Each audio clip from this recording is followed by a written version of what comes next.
Well, this thing never works. There we go.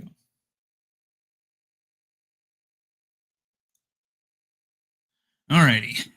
Let's get this ball rolling here. Alrighty. So I've been gone for 3 weeks. I've been planning on streaming every day on Thursday morning. About 3 weeks ago, starting with the last stream where I talked about Dale Keown and Pitt, and that did not pan out for the last 2 weeks. I had a parade come past my house that made too much racket one day, and also a few other things that happened along the way. But here we are, and here we are on Fund My Comic. As those of you who have been following me and following this channel know, the DEMI-FOOT Urban Sasquatch campaign that was started on Indiegogo back on would have been Friday the 13th in June. Got to about 40% goal and then had to stop because, according to Indiegogo's rules, and also because of how I set it up, it needed to fund before it could go any further, and it had 2 months to fund, and it did not fund, mostly due to, I think, my inexperience with the whole crowdfunding concept at the time. And just as I started getting into the groove, so to speak, that's when it ended. So we're now on Fund My Comic, which so far has been a much better experience. They do not have a sign-up function like Indiegogo does, but it's still, I think, a much better experience. So we're going to be going over that campaign right now. But before we do that, I just want to go ahead and play a trailer. Let's see. This is a trailer that I made for Twitter. And we're going to play that right now. Give me just a moment.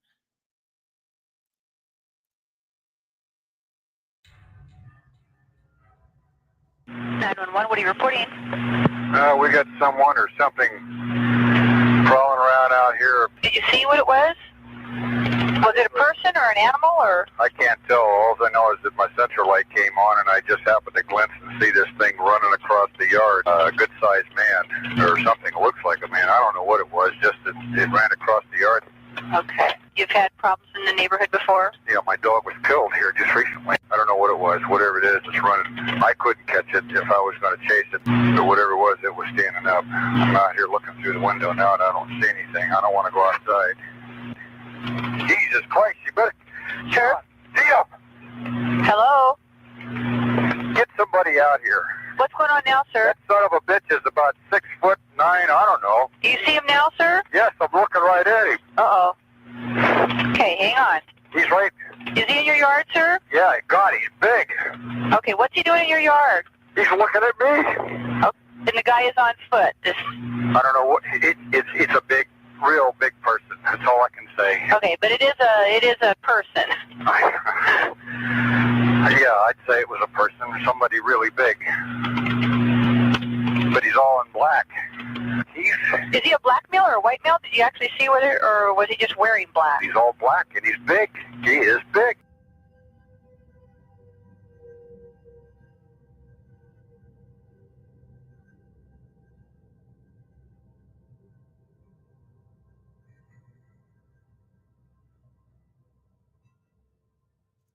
Coming very soon. That's going to need to get changed because the new date is October 30th, tentatively, unless something changes. And I'll keep you abreast of any changes that might occur, but that's the plan going right so far right now.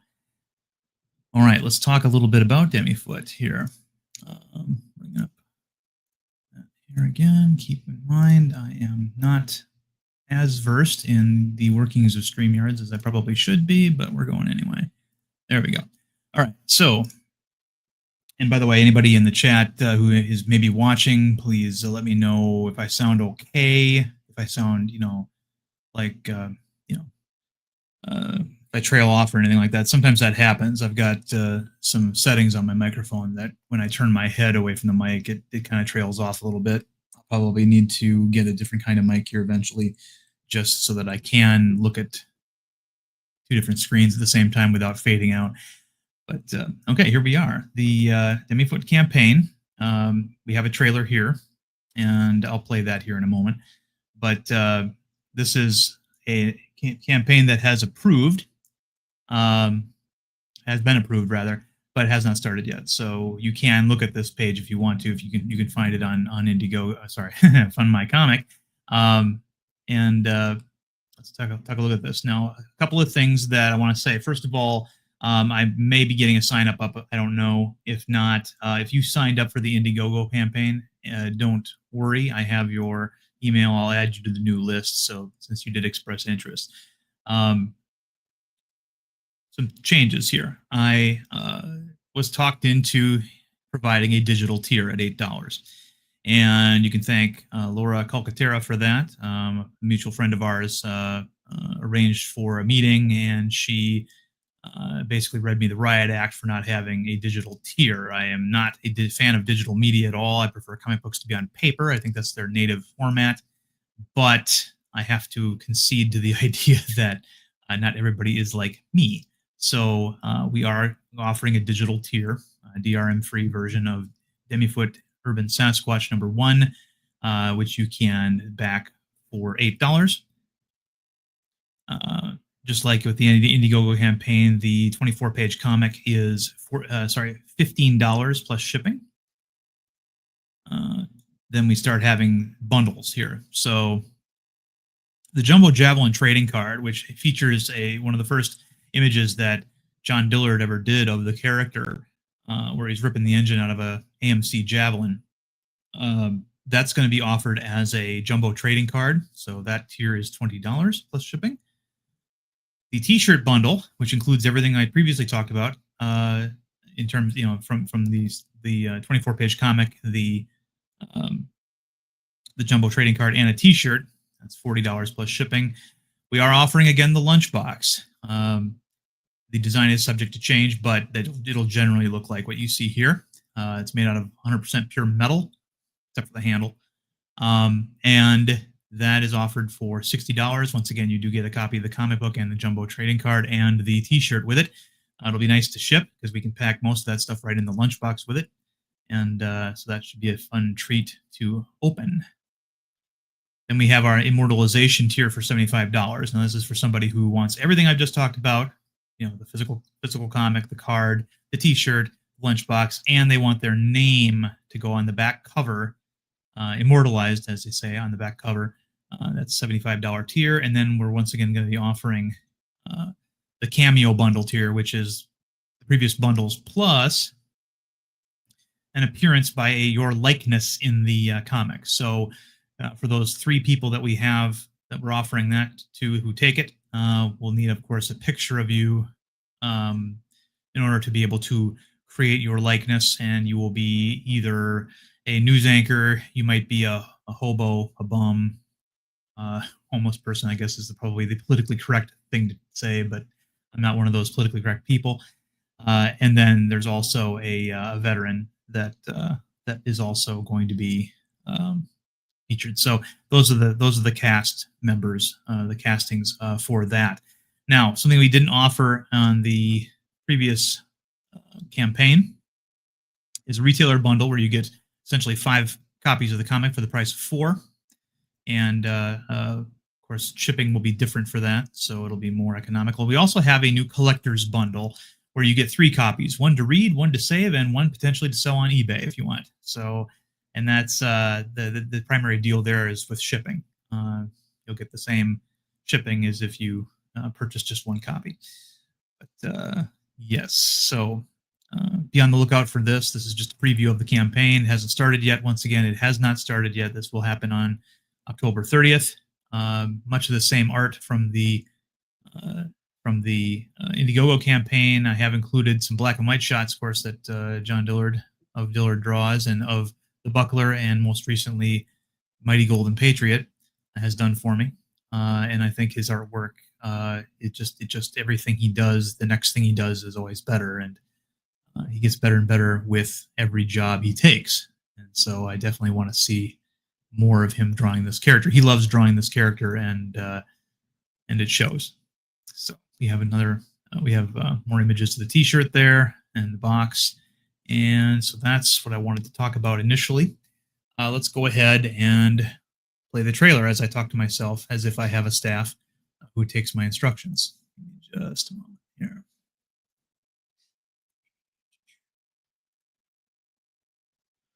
All right.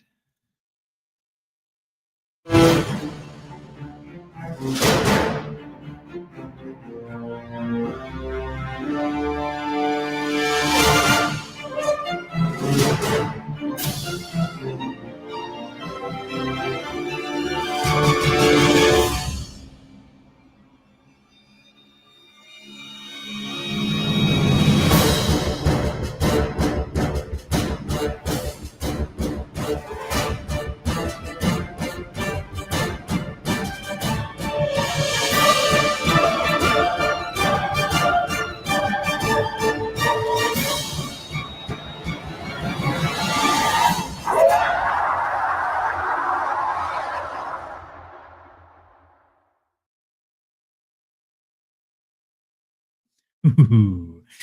LDG from LDG Free the Net did that trailer for me, and it's very much appreciated. He, I believe, is in the audience right now, so tell him good job if you see him in there. Let me see if I can get the screen back to where we need it. There we go. Alrighty. So a couple of things. You know what? Actually, let me go ahead and put that campaign back on because I want to talk a little bit about the genesis of DEMI-FOOT.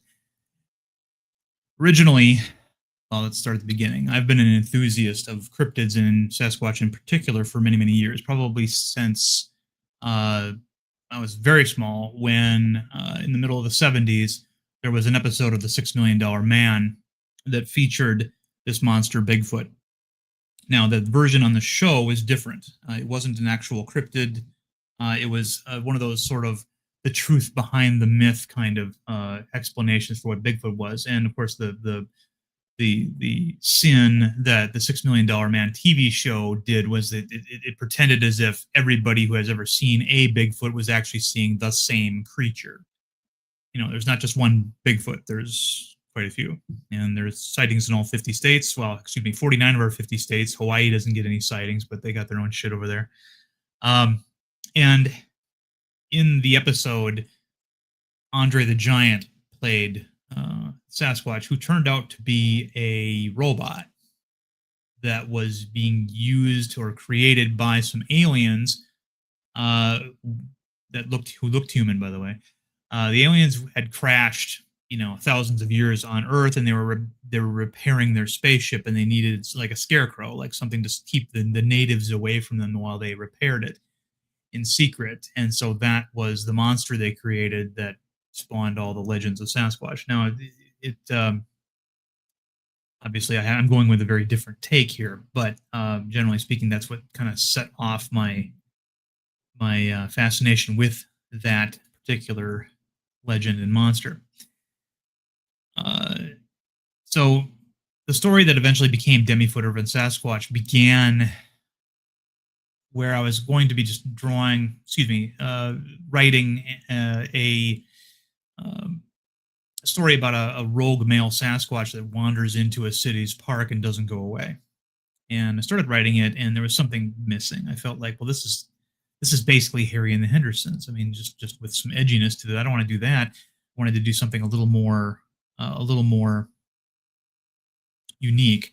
And so I decided to put it to rest for a little while. And one of the inspirations that came to me was after I watched the 1957 classic, I Was a Teenage Werewolf, starring Michael Landon. And what's interesting about that movie is that even though the word werewolf is in the title, Michael Landon doesn't actually play a supernatural werewolf like we would expect. It wasn't like, he got scratched or bitten by a werewolf and then the curse was passed on to him and he turned into a monster. No, in that film, he's injected with a serum and then under hypnosis changes into something that looks an awful lot like the Wolfman, like the Lon Chaney Wolfman. It's actually really good makeup, especially for 1957, but even for any time period. If you ever check out that movie, I do recommend it. Michael Landon was, nobody knew who he was yet. He wasn't on Bonanza yet on TV, and obviously he wasn't on Highway to Heaven or Little House on the Prairie yet. This was years before that took place. But he played a kind of a James Dean rebel without a clue kind of character, and who was trying to get psychological help for his violent tendencies, and the doctor turned out to be a quack who experimented on him instead of tried to help him. But I found it fascinating that he's a werewolf, but he's a different kind of werewolf, right? He's not a standard monster werewolf that you've seen before with the curse, as I mentioned earlier. Kind of reminded me a little bit of another character from Marvel Comics called Mobius, the living vampire. He wasn't a supernatural vampire. He was a product of science, but his power set and appearance happened to resemble a supernatural being. So I started thinking about that kind of an idea, and that's where DEMI-FOOT came from. The word DEMI-FOOT, of course, implies that we're not dealing with an actual Bigfoot. We're dealing with something in between a Bigfoot and a human being. So a human being with Sasquatch characteristics. And once I did that, the character was mine. I could, there was more of a feeling of ownership there. This is something more unique than just, a movie like Exists or Primal Rage. These hokey kind of Sasquatch movies where they reinterpret the monster. So what I'm actually doing is creating something new from the myth of the Sasquatch. And this character will, if we are able to get the first issue rolling and in a second and a third, eventually you will see him encounter authentic Sasquatch, and the difference between them will be quite readily apparent. DEMI-FOOT is a monster that was designed with the same edict that Stan Lee gave to Jack Kirby. Stan Lee gave to Jack Kirby the edict that, hey, you've been drawing monsters for Atlas Comics for these years. I want you to create a new monster, but it has to be a good-looking monster. It can't be a monster that is so horrible looking that the audience fails to empathize with him. The audience has to root for him, so they have to be able to see something of themselves in that monster, and that's how the Hulk was designed, and that's exactly what I told John Diller to do. I gave him a few notes on what the character should have, going for him, what he should look like, and there we are. So that is DEMI-FOOT.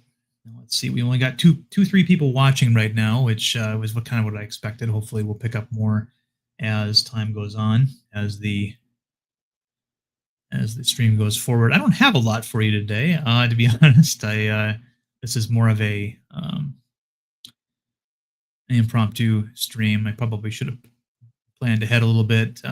Normally, I'm on the Pontificators once a week, but the last week I wasn't on because I had a prior commitment, and then this week RT Bear wasn't feeling well up to doing the show, so we didn't have a show. But yeah, I particularly like this image as well. This is the character. Now, when this issue does come out and you read it, we're sort of saving the face reveal towards the end of the issue, and it's meant for people who don't know what the character looks like. Of course, backers need to know what the character looks like. They're not going to back a comic if they don't know exactly what they're backing. So that's why the backers get to see this particular panel, where the character looks in the mirror for the first time and sees his new status quo, and he begins to immediately try to modify his appearance as best he can. But of course, there's not much what you can do when your skin is gray and you have large black eyes, and you can wrestle a monster, an aquatic lake monster like that one. This character here, this alligator-like thing that he's fighting, is actually another cryptid from Wisconsin called Peppy, the monster that supposedly lives in Lake Pepin. So there's a lot of local flavor here, and I just wanted to show everybody this and let you know that it is coming. I have put a link in the chat I will also put a link in the comments on the video. All right, let's go ahead and take a look at our audience here. All right, so we got Doc Blaylock. Thank you for showing up. Obviously, LDG. Thank you once again for being here. And also thank you, LDG, for resolving my audio problems early this morning. This morning, I couldn't sleep. I got up at about 3:30 and came down and decided that it was high time I upgraded my operating system from Windows 10 to Windows 11. I guess Windows 11 came out 10 years ago. Who's counting, right? I don't like most people. I don't like updating my operating system when everything pretty much works. But the news that I found was that Windows 10 wasn't going to be supported much after I believe the 14th of October. So I thought, well, might as well do it now. I've got the time. There's not a lot of internet traffic at 3, 4 in the morning. So I updated it, and of course it messed up one of my audio settings. And the way we've got it all set up is that if one thing is wrong, the whole thing doesn't work. So I had to wait patiently for LDG to get up, and then I sent him a text. I'm like, "Wake up! I got an audio problem." And of course, he was already up, of course, and was in the shower. And about 20 minutes later, we went to his underground hangout, and he resolved the issue as he normally does within 4 or 5 seconds. In fact, I had gotten up to go get coffee started, and before I had even poured the grounds in, I came back just to check something, and he had already fixed it. I heard his voice come through my headset as I was making coffee. I'm like, "Oh, you fixed it already?" And I came back, and yeah, sure enough, there it was. And it was one of these things where Windows 11 had deselected something, in the system, something I forgot to check, and that's all it was. So those are the kinds of problems we like to have, easily solvable ones. So hats off to him, my man in the chair, and that's the most exciting thing so far this morning I have to talk about. Really. All right, let's see, how long has this gone through here? Yep, we're coming in on 23 minutes of streaming so far. I used to have an intro back when StreamYards had a lot of features that they gave you for free. Now that they restricted all that behind the paywall, and the assets are there, I just can't play them. I used to open a stream with the trailer for the 1980 version of, maybe it was 81, the 1980 version of The Lone Ranger, the one that starred Christopher Lloyd as Butch Cavendish. And I like the trailer because it's so very 70s. After Superman made it big in the box office, other studios started saying, "Well, what do we got?" And that's when they came up with the Popeye movie with Robin Williams. Of course, Universal came out with a new version of Dracula shortly thereafter, and then there was another studio. It might have been Paramount, who had the Lone Ranger, and a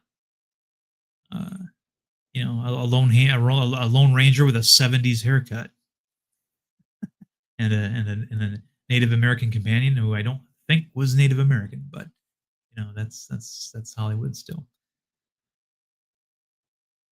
Not much has changed. That last Lone Ranger movie really sucked. I mean, it was interesting how Johnny Depp made me actually believe that he was a Native American, witch doctor, but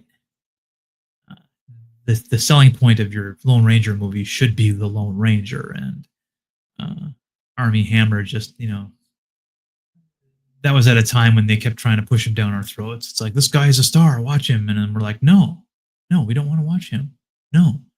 They did the same thing with Jai Courtney, I think is his name. He was in everything for a while. He was in the Spartacus show, which is almost porn, on the Starz Network. And then he was also in the Terminator Genesis movie. He played John Connor.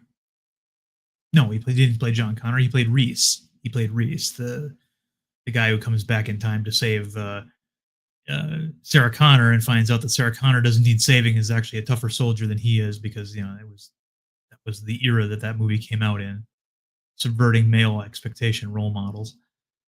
I think he also played Captain Boomerang in this first Suicide Squad movie, if I'm not mistaken. And believe it or not, people actually praised him for that. And then he went away. They tried to make a star out of him, and they couldn't. And eventually, he was not offered anything anymore. So, kind of sucks, at least for him. I kind of wish the same thing would happen with Pedro Pascal. I'm tired of seeing this guy everywhere, and they're finally making a Grogu movie, or actually a Mandalorian Grogu movie. But his cred, the cred that he had in the first 2 seasons of The Mandalorian, is all but gone now, thanks to his Wonder Woman role, his Fantastic Four role, and of course all the things he has said on social media that have ticked people off. His takes are just, and there's those weird antics of his when he's being interviewed, where women have to like rub his shoulders and make him feel comfortable, and it used to be, I mean, can you imagine a man's man, like Cary Grant or somebody like that, having to have that done to them on camera? It used to be that we liked our actors to be the strong, silent types, not what they've become. Alrighty. Does anybody in the audience have a question for me? I think I'm going to put that campaign back up. That seems like a good idea.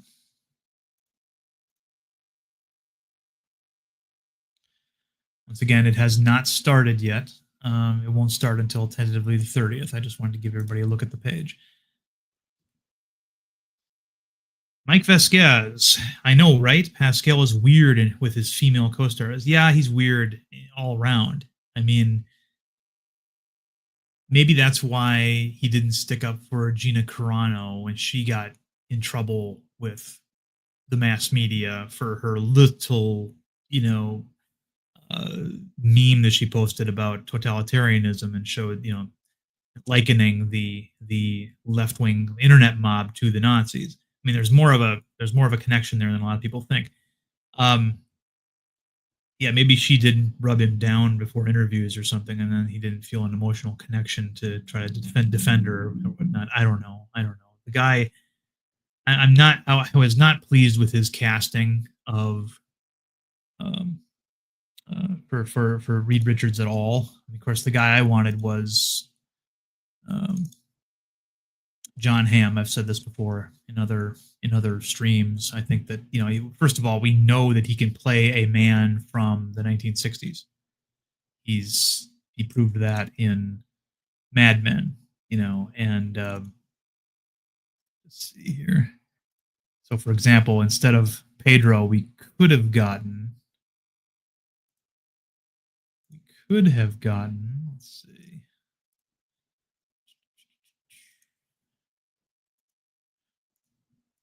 We could have gotten this, and he's right. He's right about the right age, because usually Reed Richards is portrayed as a somewhat older man, like in his 40s. Maybe he's going gray earlier.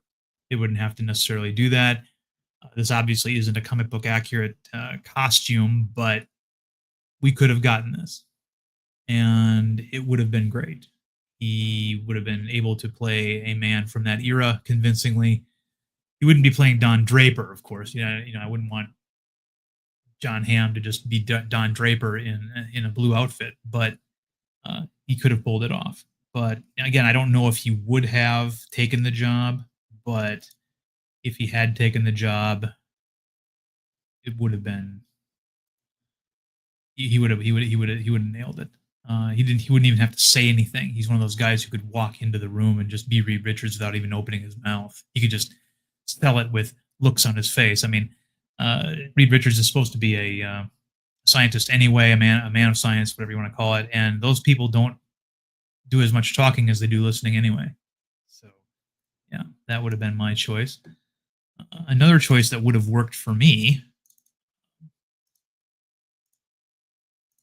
would have been this guy, Matt Smith. He would have had to. I mean, I would have preferred him to work on a work on his American accent, but the MCU is full of actors who are American superheroes played by British actors anyway. Tom Holland, Benedict Cumberbatch, Henry Cavill, of course, the Superman that once and never again Superman, British man. Matt Smith could have done it, and I think he would have been great. He already looks like he's made out of rubber anyway. The man's so skinny.